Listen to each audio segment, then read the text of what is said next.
I used a whole turkey as bait and caught something with a spiny shell weighing over 100 pounds. What came up from the deep wasn't supposed to exist. But the worst part? It followed me back to shore, and it brought friends. If you want to know what's really living in the ocean's darkest places, hit that like button, subscribe, and drop a comment telling me where you're watching from, because this story is about to get wild.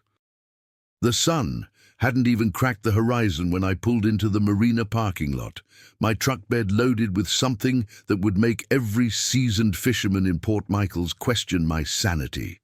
A whole turkey, frozen solid, 22 pounds of butterball that was supposed to be Thanksgiving dinner. My name's Marcus Webb, and I'd been fishing the Gulf waters for 37 years. Started when I was just 8 years old, standing on the dock with my grandfather's bamboo rod, catching pinfish, and feeling like the king of the world. Now, at 45, with a failing charter business and a reputation that had seen better days, I was about to do something that would either save my career or cement my status as the town lunatic. The marina was quiet. Just the sound of halyards clinking against masts and the gentle lap of water against the hulls. I liked it this way, before the weekend warriors showed up with their fancy electronics and their complete lack of respect for the sea. My boat, the Mercy's Call, waited at the end of D-Dock, a 36-foot sport fisher that had seen as many years as I had. "Marcus, you finally lost it." I turned to see old Tom shuffling down the dock, his weathered face twisted into what might have been concern or amusement. With Tom, it was hard to tell. "Morning, Tom." "That a turkey?" He squinted at my truck. "It is. You planning to cook that at sea?" I hefted the frozen bird, feeling its solid weight. "Something like that." Tom stepped closer, his eyes, still sharp despite his 70-odd years, studying me carefully. "You heard the stories, didn't you? About the Devil's Shelf?" The Devil's Shelf. An underwater ridge about 40 miles out, where the continental shelf dropped from 80 feet to over 300 in the span of a quarter mile. Old-timers had stories about that place, stories that usually ended with lost gear, snapped lines, and something massive pulling boats toward the edge. "I've heard stories," I admitted. "And you're fool enough to believe them?" I looked at the turkey, then back at Tom. "I'm fool enough to need to believe them." 3 weeks ago, my last charter had been a disaster. Wealthy couple from Connecticut, paid top dollar for a marlin trip, and we'd come back with nothing but sunburns and disappointment.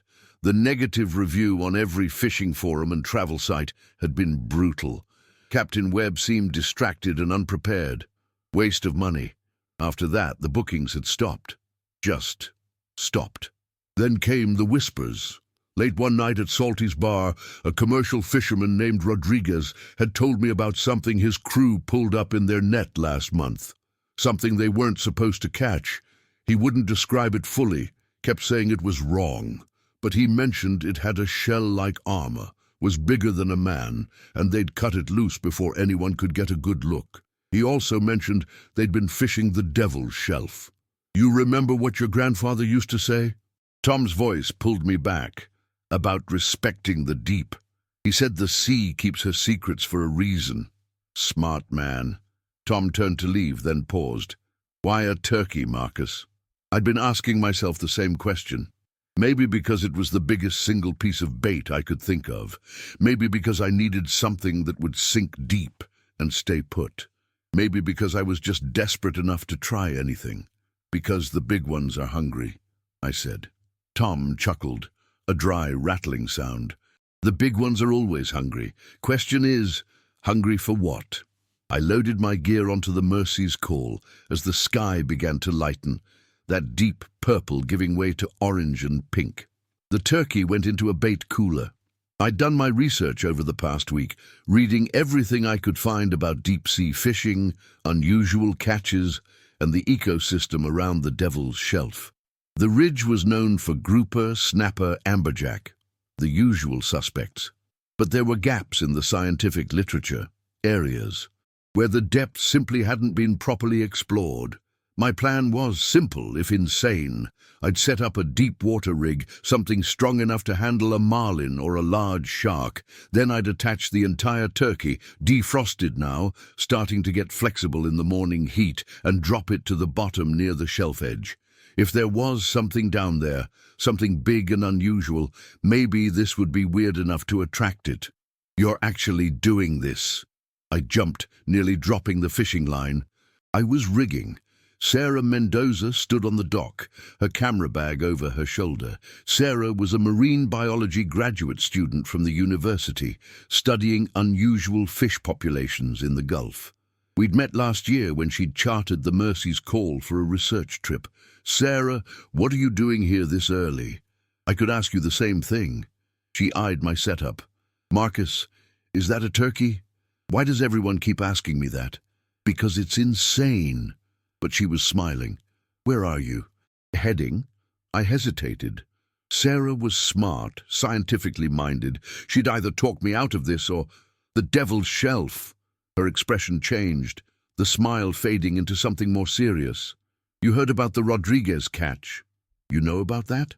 "Marcus, I'm a marine biologist. Of course I know about it. His crew refused to talk to me officially, but I got enough details to be concerned." "Concerned how?" She glanced around the marina, making sure we were alone. "There's been an uptick in unusual activity around the shelf.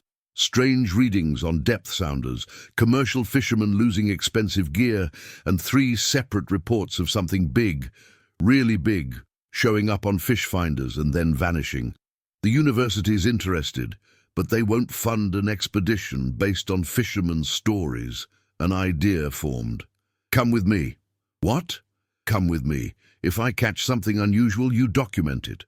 Scientific evidence for your research." "Marcus, I don't even know what you're trying to catch." "Neither do I admitted. "But whatever Rodriguez's crew found, it's still down there, and I intend to bring it up." Sarah studied me for a long moment, then looked at the turkey, then back at me. Finally, she laughed. A genuine, slightly wild laugh. "My thesis committee is going to think I've lost my mind." "Is that a yes?" "That's a yes.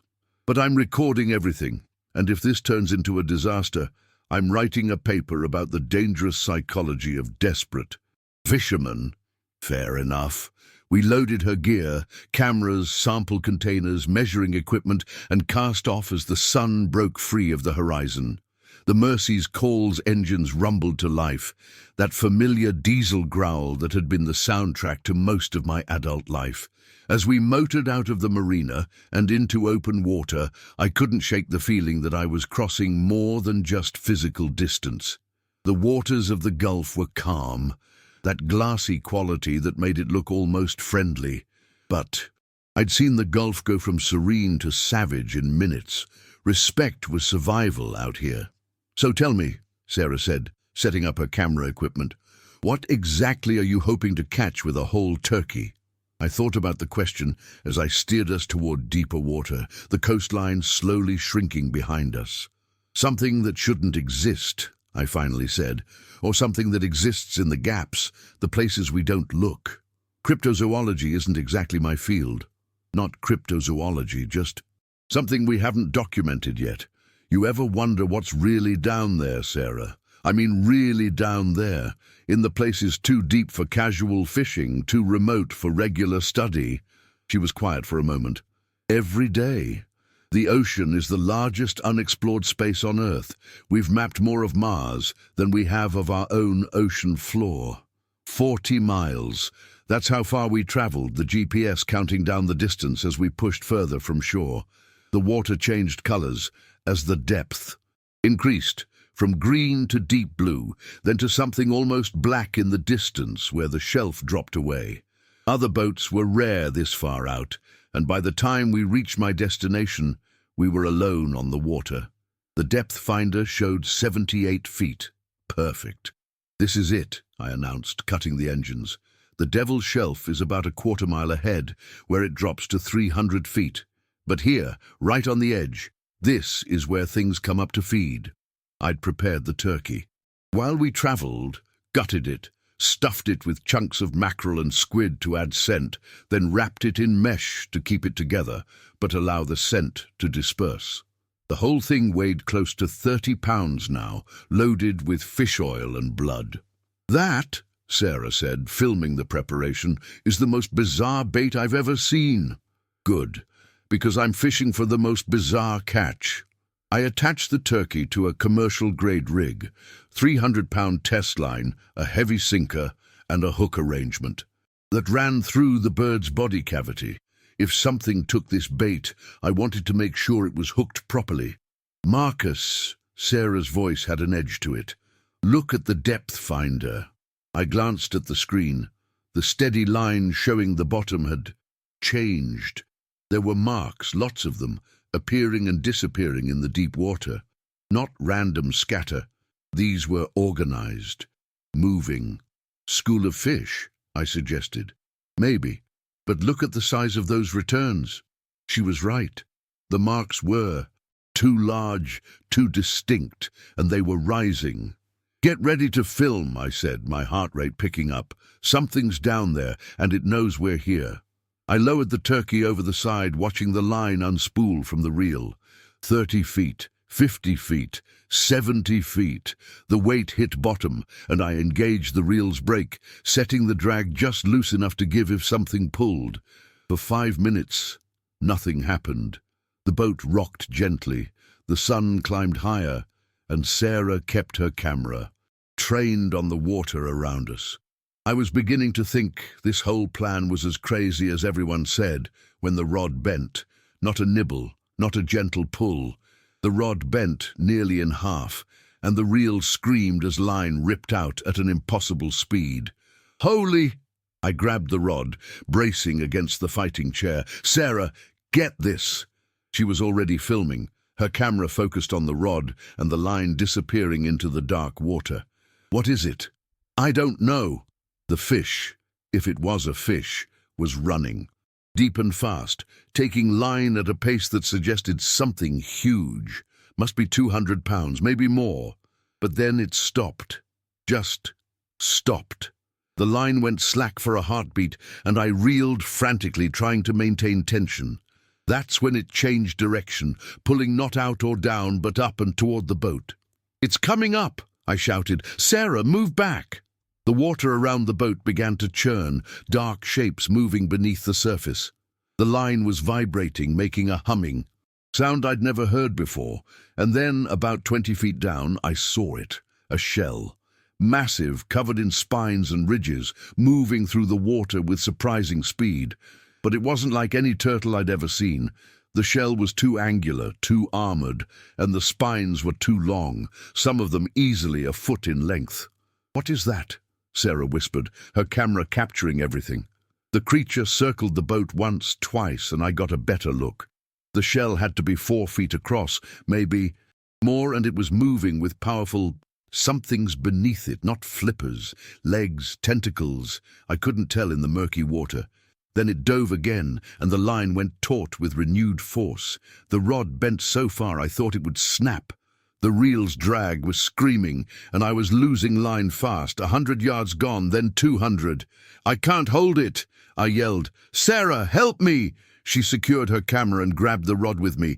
Together we pulled, fighting against whatever had taken the turkey bait. The Mercy's call was actually moving, being pulled through the water by whatever was on the other end of the line. "Marcus, we're heading toward the shelf edge." Sarah's voice was strained. She was right. The GPS showed us drifting toward the drop-off, where the water went from 80 feet to over 300. If we went over that edge with this thing still hooked, we might not be able to pull it up from those depths. "We have to turn it." I adjusted my grip, leaning back with all my weight. "When I count 3, pull hard. 1, 2, 3. We heaved, and for a moment the creature's direction changed. But only for a moment. Then it surged again. And this time I felt something different. Not one pull, but multiple pulls, as if several things were on the line at once. "There's more than one!" I gasped. "Sarah, there's more than one down there!" The boat lurched, and suddenly the engine sputtered to life on its own. Impossible, since I'd turned it off. No, not on its own. Something had bumped the boat hard enough to jar the controls. Sarah stumbled, nearly dropping her side of the rod. "Marcus, what's happening?" "I don't—" The line snapped. Not broke, snapped. 300-pound test line, severed as cleanly as if cut with scissors. The sudden release sent both of us sprawling onto the deck. I scrambled to the side, looking into the water, trying to see what had just escaped with my turkey, my hook, and possibly my last chance at salvaging my reputation. The water was still churning, but now I could see them clearly. Shells. Multiple shells, each one huge and covered in spines, moving in formation beneath the surface. They circled the boat once more, slowly, deliberately, and I had the unsettling feeling that they were studying us just as we were trying to study them. "Are you getting this?" I asked Sarah. "Every second," she breathed. "Marcus, this is impossible. There's no known species of turtle or crustacean that large in the Gulf." "Then what are they?" One of the creatures surfaced about 30 feet away, and for the first time I saw it clearly. The shell was indeed armored with long spines, but beneath the water I could now see the head, if you could call it that. It looked ancient, prehistoric, with a beak-like mouth and eyes that seemed too intelligent, too aware. It watched us for exactly 5 seconds. Then it submerged, and all of them disappeared into the depths, leaving only ripples and the distant echo of something moving through water. We stood there in silence, the broken line dangling from my rod, the boat rocking gently in their wake. "Did that just happen?" Sarah finally asked. Before I could answer, her phone, somehow still getting a signal this far out, buzzed with a message. She checked it, and her face went pale. "What?" I asked. "It's from Dr. Chen, my advisor at the university." She showed me the screen. "Rodriguez is in the hospital. His boat was found yesterday, damaged, taking on water. He says something came back. Something came back for them, Marcus." I looked at the water, so calm now, so innocent-looking. But I knew better. We'd woken something up, something that had been content to stay in the deep places. And now, with a belly full of turkey and a hook still embedded somewhere in its armored flesh, it knew we were here. "We should head back," Sarah said, but she didn't sound convinced. I checked my watch. 9:47 a.m. We'd been out here less than 3 hours, but it felt like days. The rational part of my brain agreed with Sarah. We should head back, report what we saw, let the experts figure it out. But the fisherman in me, the part that had spent 37 years studying the patterns of the sea, knew something else. These creatures operated on a schedule, a rhythm. They'd come up to investigate the unusual bait, and they'd be back. Maybe not today, but soon. And more concerning, one of them was now swimming around with my hook in it, trailing line and scent, marking itself as different from the others. In the ocean, different often meant vulnerable, and vulnerable meant, "They'll come back to finish what we started," I said quietly. "How do you know?" I didn't know how to explain it. That intuition that came from decades on the water, because that's what I'd do. We made one of them stand out, marked it. The others will either help it or what? Or they'll eliminate the weakened member. I started the engine, pointing us back toward shore. Either way, we haven't seen the last of them. As we motored away from the Devil's Shelf, I couldn't shake the image of those creatures circling beneath us, their spined shells gleaming in the filtered sunlight. Whatever they were organized, intelligent, and I'd just done something that might have put one of them in danger. The question that haunted me for the entire ride back wasn't whether I'd caught something unusual. I had, even if briefly. The question was, had I just started something that would have been better left alone?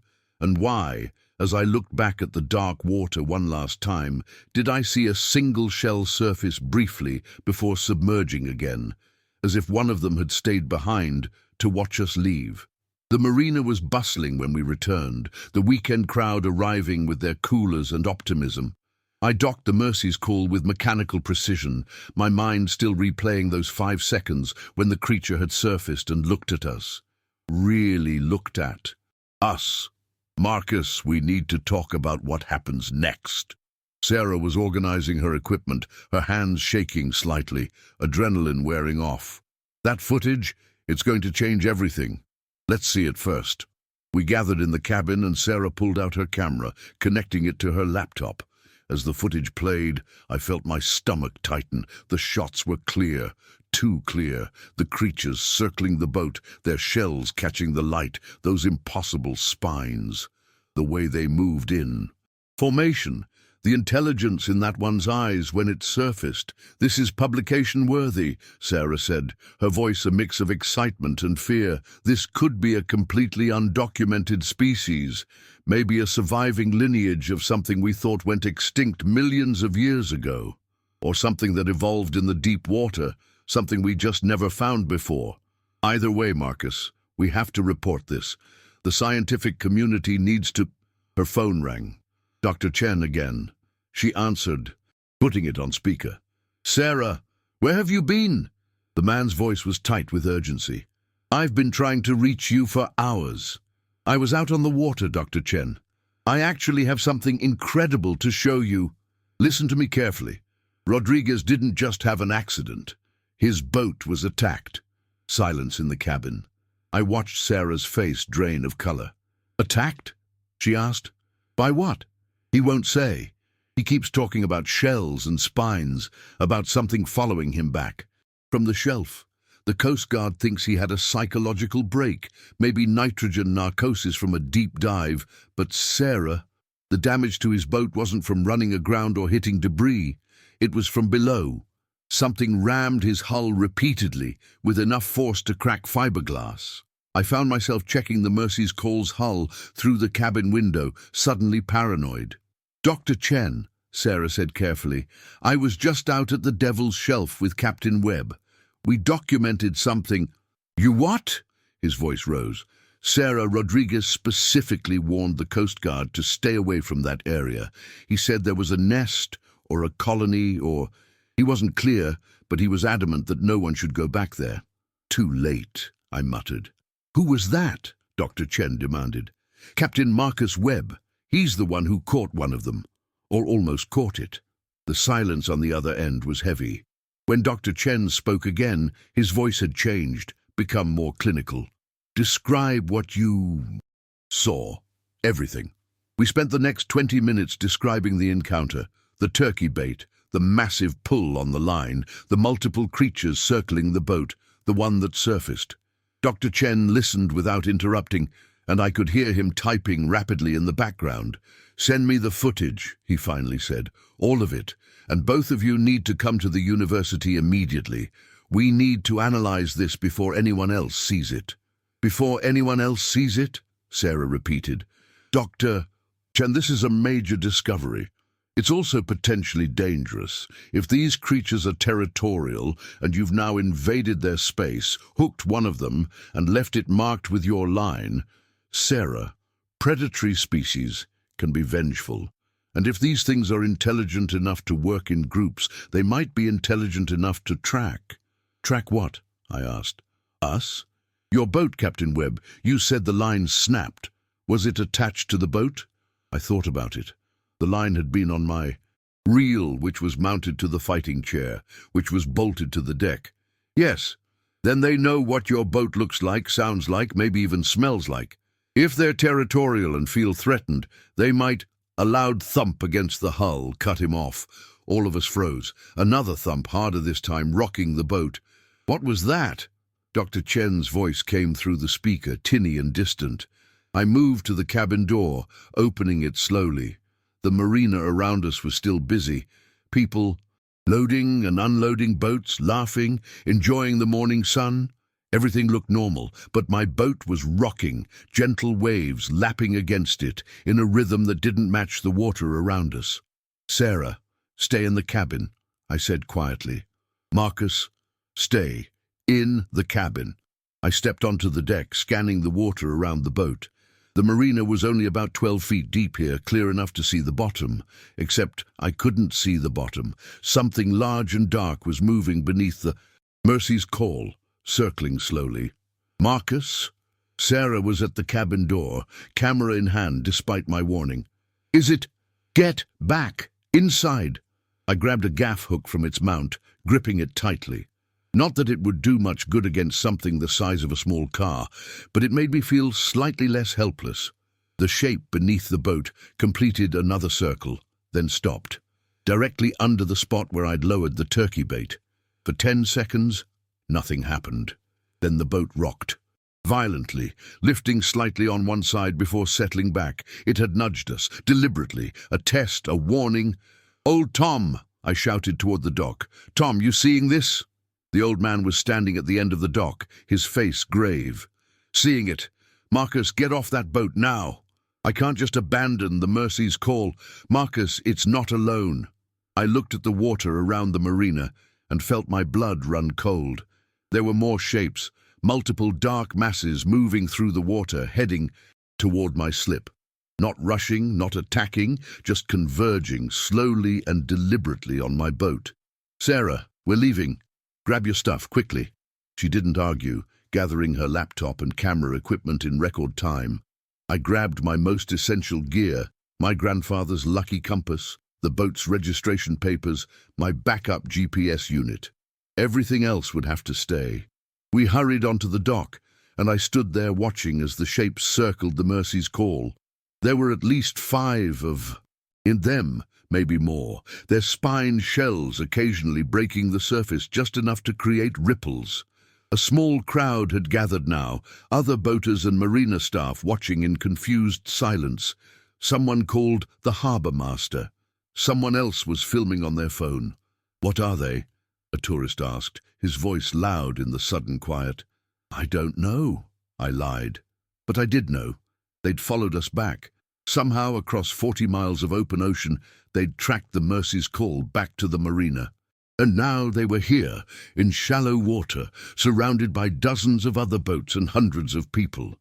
"Marcus, look." Sarah grabbed my arm, pointing. One of the creatures had surfaced fully about 20 feet from my boat. Its shell was easily 4 feet across, dark grey with those wicked spines jutting out at angles. But what caught my attention was the fishing line. My line, still tangled around one of the spines, the broken end trailing in the water. It was the one I'd hooked. It had come back, and it had brought friends. The creature stayed on the surface for a long moment, and I swear it was looking directly at me. Then it opened its mouth, a beak-like structure that should have been designed for cracking shells, and made a sound. A clicking, rattling sound that I felt in my chest as much as heard. Every other creature in the marina responded. The water erupted with splashes as they all surfaced at once, 6 of them total, forming a circle around the Mercy's call. The clicking sounds overlapped, creating a rhythm, almost like communication. "They're talking," Sarah whispered, her camera capturing everything. "Marcus, they're communicating." The harbour master arrived, a burly man named Peterson who'd seen just about everything in his 40 years managing the marina. He took one look at the situation and pulled out his radio. "Yeah, I need the Coast Guard down here. And, I don't know, maybe someone from the aquarium? We've got a situation." "What kind of situation?" The radio crackled back. Peterson looked at the circle of massive, spined creatures surrounding my boat. The weird kind. For 15 minutes, nothing else happened. The creatures maintained their formation, occasionally making those clicking sounds, but they didn't attack, didn't damage anything, they just waited. The crowd on the dock grew larger, and I saw several news vans pulling into the parking lot. "This is going to be on the evening news," Sarah said, still filming. "Marcus, they're not being aggressive. They're making a statement." "What kind of statement?" I think they want the hook removed, the one with your line tangled on it. Look at how it keeps moving to the center of the circle. The others are protecting it, but they brought it here to you. They want you to help." It sounded insane, but as I watched the creature's behavior, their organized movements, the way they kept the hooked one in the protected center of their formation, I realized Sarah might be right. That's a pretty big assumption, I said.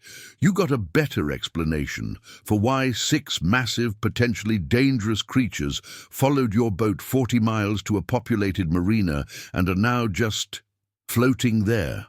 I didn't. The Coast Guard arrived within the hour, along with a marine veterinarian from the aquarium, a representative from Fish and Wildlife, and what seemed like every news outlet within 100 miles. The circus had come to Port Michaels.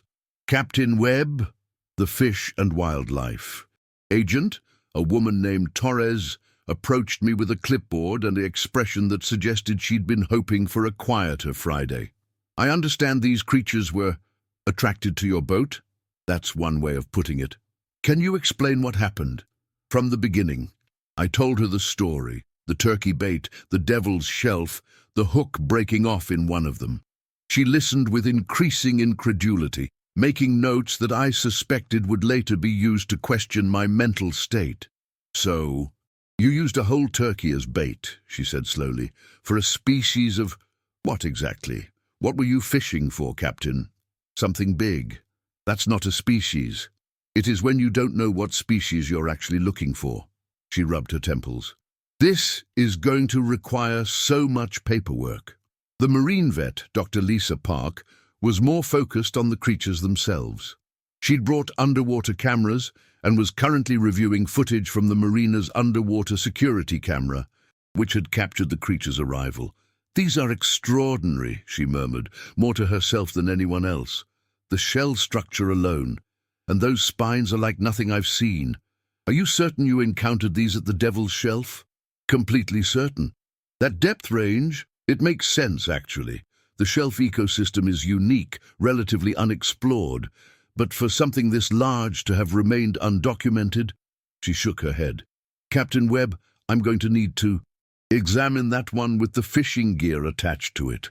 If it's injured, if the hook is causing damage, we need to intervene. How exactly do you examine 100-pound creature with foot-long spines? Very carefully. She looked at Torres. We're going to need to clear the marina, set up a perimeter. If I'm going in the water with them, I need to control the environment as much as possible. You're going in the water. I couldn't hide my shock. Dr. Park, those things rammed Rodriguez's boat. Hard enough to crack the hull. Rodriguez may have been perceived as a threat. I'll approach differently, slowly, showing non-aggressive behavior. If these creatures are as intelligent as they appear, they should understand I'm trying to help. 2 hours later, the marina had been transformed into something resembling a military operation. The police had cordoned off the area, moving all non-essential boats and people to the opposite end of the marina. Dr. Park was in a wetsuit, surrounded by safety divers and armed with, somehow, a toolkit specifically designed for removing fishing hooks from large animals. This is insane, I said to Sarah, watching from the designated safe zone about 50 yards away. This is science, she corrected, her camera running constantly. Incredible, terrifying science. Dr. Park entered the water slowly, moving toward the circle of creatures with deliberate, non-threatening movements. The spined shells rotated slightly, tracking her progress. The clicking sounds increased in frequency. Then, something remarkable happened. The circle opened, creating a gap that led directly to the creature with the tangled line. An invitation, a test. Dr. Park swam through the opening, and the circle closed behind her, sealing her inside with the injured creature. On the dock, Torres spoke urgently into her radio, coordinating the safety divers who were poised to intervene if something went wrong. Through the clear water, we could all see Dr. Park approach the hooked creature. It didn't flee or attack, it just waited, floating still in the water, as if it understood why she was there. She worked on the tangled line first, carefully cutting away the sections that had wrapped around the spines. The creature remained motionless. Then she examined the hook itself. I couldn't see clearly from the dock, but based on her hand signals to the support team, the hook had embedded in the creature's shell rather than its flesh. A lucky break for both of us. It took 15 minutes of careful work, but eventually Dr. Park removed the hook completely, holding it up to show her team. The creature made a single clicking sound, then something even stranger happened. It rotated in the water, showing Dr. Park its shell from all angles, as if allowing her to verify she'd removed everything. When she'd completed her inspection and given a thumbs up, the circle of creatures opened again, and Dr. Park swam out. The moment she was clear, all 6 creatures dove, disappearing into the marina's murky water. We waited, everyone holding their breath for them to resurface. Minutes passed. The underwater cameras showed them moving, heading toward the marina entrance, toward open water, and then they were gone. The debriefing took another 2 hours. Fish and Wildlife wanted statements, the Coast Guard wanted details, the news wanted interviews. I deflected most of it, exhausted and confused, and still trying to process what had happened. Finally, as the sun was setting, I found myself alone on the dock with Sarah and old Tom, looking at the Mercy's call, undamaged despite everything. They were asking for help, Tom said quietly. Marcus, you understand what this means. Those things are smart enough to know you caused the problem and smart enough to come back and ask you to fix it. I understand it means we've discovered something that shouldn't exist, I replied. Something that's been living in the deep water, minding its own business, until I dropped a turkey on their heads. Sarah laughed, a slightly hysterical sound. The scientific papers from this are going to be legendary. Species discovery via whole turkey bait methodology. If we're even allowed to publish, I said. Did you see Torres's face? They're going to classify this thing, study it in secret, probably never let the real information out to the public. Then we make sure the footage gets out first. Sarah patted her camera bag. I've already backed. Everything up to 3 different cloud servers. This discovery isn't going to disappear. We stood in silence for a moment, watching the dark water where the creatures had vanished. The marina was slowly returning to normal. Boats coming back to their slips, the police removing the barriers. Marcus, Tom said, his voice serious, you know they're going to come looking for you. Who? Fish and Wildlife? The Coast Guard? No. Other fishermen, other researchers, everyone who hears this story and wants to be the one to catch one of those things. You opened a door today, and people are going to come rushing through. He was right. I could already see it. The treasure hunters, the trophy fishermen, the researchers who'd be less careful than Dr. Park. The Devil's Shelf was going to become the hottest fishing spot in the Gulf. And those creatures, they're going to be hunted, Sarah said quietly, following my thought. Once word gets out about what lives on that shelf, every boat with a strong enough line is going to head out there. Not if we get there first, I said. Not if we document them properly, establish their territory, maybe even get some protections in place. Marcus, you want to go back? After everything that just happened? I looked at the Mercy's call, then at the horizon where the Devil's Shelf waited 40 miles out. They came here because I hurt one of them, and they came peacefully, asking for help in the only way they knew how. That makes them, it makes them something worth protecting, and if we don't do it, no one else will. When? Sarah asked. Tomorrow, before the weekend crowd hears about this and decides to play cryptid hunter. I'm coming, Sarah said immediately. Me too, Tom added. You'll need someone who knows these waters better than his own backyard, and I want to see these things again, properly this time, without the panic and the crowd. So it was decided.